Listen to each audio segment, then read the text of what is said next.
That LeBron James, according to our senior insider Adrian Wojnarowski, has agreed to a contract extension to stay in Los Angeles. So first, Woj, can you give us the exact details on this contract? Yeah, Malika, 2-year extension, $97 million.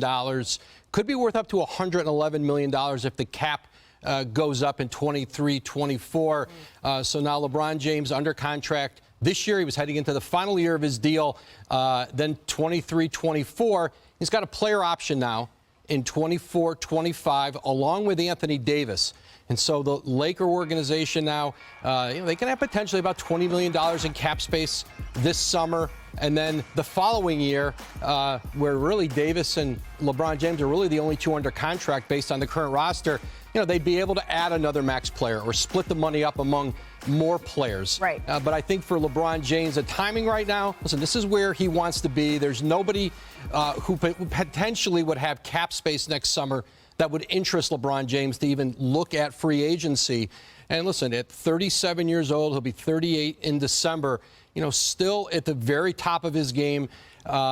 And with this contract, Malika, now $532 million in career earnings. That surpasses Kevin Durant's guaranteed deal, the most that any player in the league. He's now the highest earning player in the history of the game. His agent, Rich Paul of Clutch Sports, they finalized the terms of the deal really just in the last hour. And now LeBron James under contract with a player option through 24-25. You touched on this a little bit, but finalizing the details in the last hour, he was eligible starting a couple of weeks ago to work toward this extension, Woj. Why now?